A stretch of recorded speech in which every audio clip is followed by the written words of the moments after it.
What's up, guys? Sam here. We've got a few replays here for you today. I know I usually like to do the replays with the deck profile, but I've got a lot of replays, and this is one of the decks I've been working on forever and ever. This is my current Frogman build. It has a lot of stupid little techs, stuff you would never think of, but it's one of my favorite decks. It's one of those, you start with a net deck, and then you just keep playing it, testing it, changing things, and this has gone through a lot. I had once thought about taking it to regionals, and I still have it built. I might do it after the new ban list hits, since it is announced, and what we've got less than a week for that. After the meta change, I changed to a different deck that was a bit more steady. But I still love this deck, and it works very well. This is the first duel against Mermails, like a good, solid, normal Mermail build. Actually, I think all of these replays were from a live stream. I was practicing for regionals that I didn't get to go to because we got a huge snowstorm. This is against Ghost of John. So I just Foolish Burial for the Treeborn and pass. Having a Fader in hand, I at least had a little bit. He's running the currently popular Aquasphere build, but he's kind of waiting just for, this is just a play of one of us trying to go off. So I kind of knew he was playing Mermail, so I 1-for-1 discarded Caius to get out Christia. This is one of the favorite techs. This is one of those nights after locals who were sitting, we go to local hookah bar. We're like, do you know what would be really, really fun if running Christia? That would be a lot of fun. So he goes into double Aquasphere for Bahamut's, attacks into Fader, and then uses Bahamut's effect, of course, to grab the Detroit, and then ends. Just the current Aquasphere build. So we draw that. Excuse me. Sacrifice for Christia. Thinking back, I should have used Soul Exchange on the Detroit. And also the Maxi in my hand. But oh well, we still work out pretty good. Christia is just such a beast. I already run double Vanity's Fiend in this, but having a 2800, not letting your opponent special summon, really shuts down a lot of the meta. So we set the Treeborn. I probably should have known that he had something because he did Veiler, so he grabs the lead and then ends there.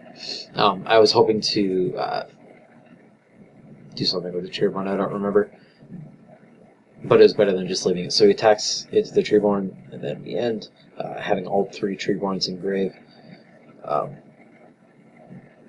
Draw to another Soul Exchange, so that does set up if Christia is bounced, then I can get over something. Trite is just mean because it has that 2800 defense. But again, as usual, just especially against Mermails, having that Christia is pretty mean. So we do get a Vanity's Fiend just to add on the hurt. We Soul Exchange that to get the Vanity's Fiend, ending there because we don't get a battle phase, but we have double special summon negation, so it's just really dumb.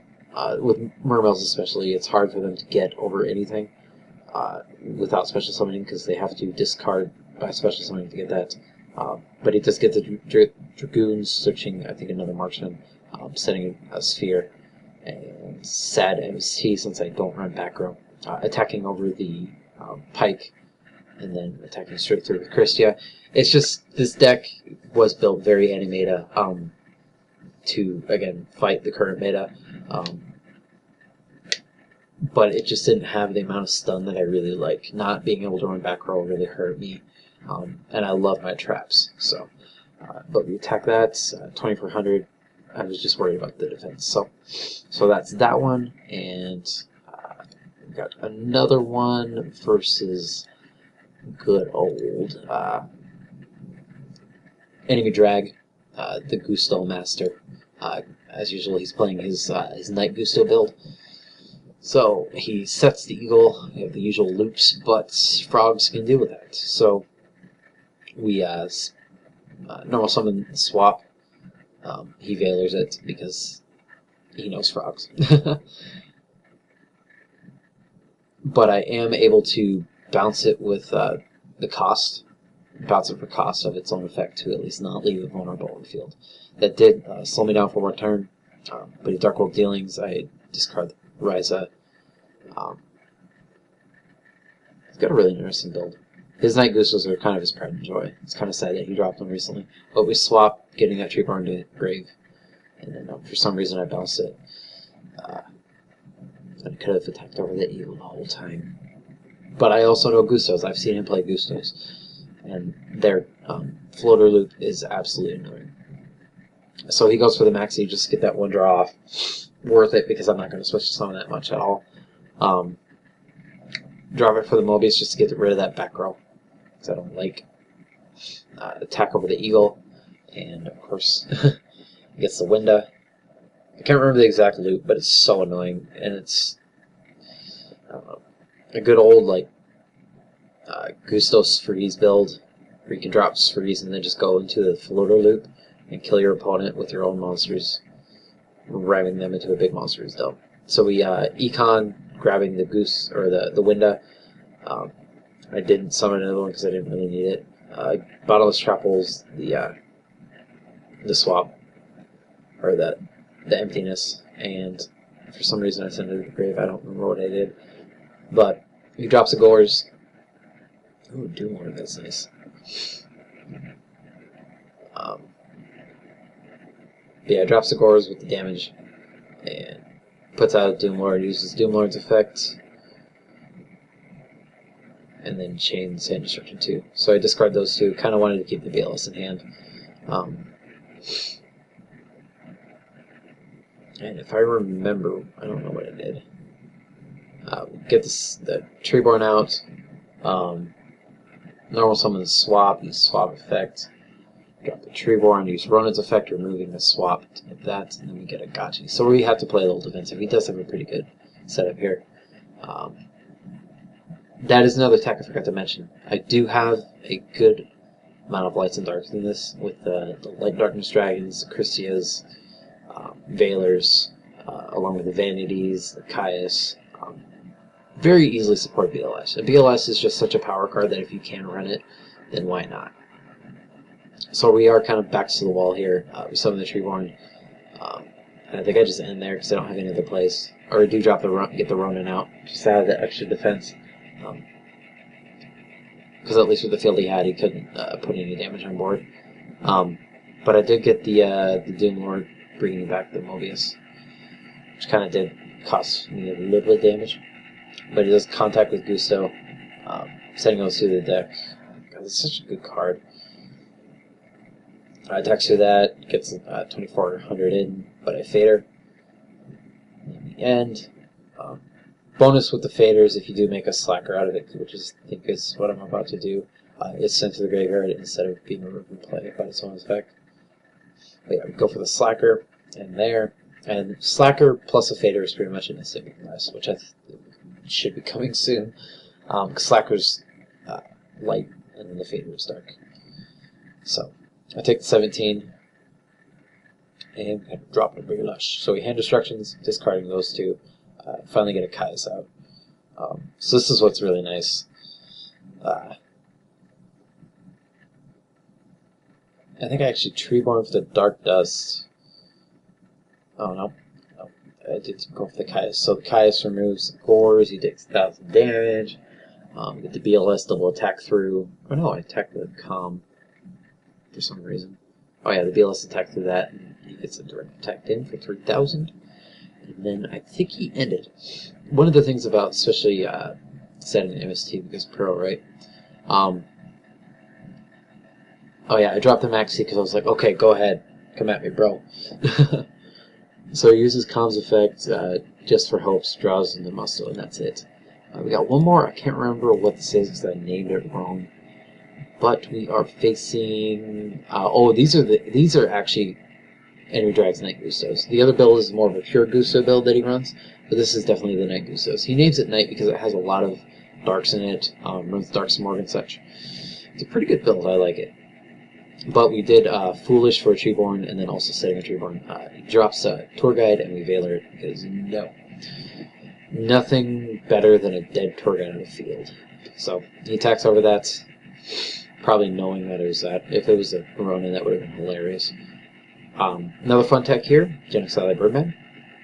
But we get the econ, tributing the good old beautiful frog stuff to get about 8 stars. So we sacrifice both for Christia, and he cries. Mirror Force, I think this made me sad. Yep. So there's that. But yeah, the Birdman is a really fun tech. There's a lot of plays. Pretty much you can tutor for a Veiler if you have a 1-for-1 in hand, along with a Birdman. But we just do that, drop the Birdman, go into Balmung. Just because it's a good level 4. Can't really complain about that. But he gets the combo effect to summon that. Goes for Interplanetary Purple Thornery Dragon. And he's got 8 on field, which is really nice. That's a really fun card. So he goes for Stardust. He's able to special summon the Dark Morg and sets Whirlwind. So this, I don't know, I like his Night Goose Sigil. It has so much potency. But I did go into that Balmung because it did give me a Dark. So there are reasons to what I do, don't worry. BLS is one of those cards where it's like, when I have it in hand, I do kind of play to get the BLS up. But with the Caius, I did remove this face down because that floater loop, man. Even though I could have gotten 1,000 damage off of the Dark Morg, I just wanted to remove that from play instead of giving him that option. So he's got a Junk Synchron and an Eagle.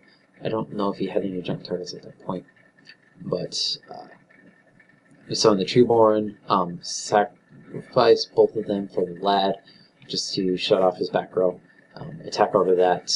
Eagle's effect is negated because the Lad is so overpowered. And then attack through for 3,000. He goes Whirlwind, which I negate. I don't know. It's a joke we have around locals between Lad and Monarchs. Herald of Creation. Where it's just like, negate it. I don't know.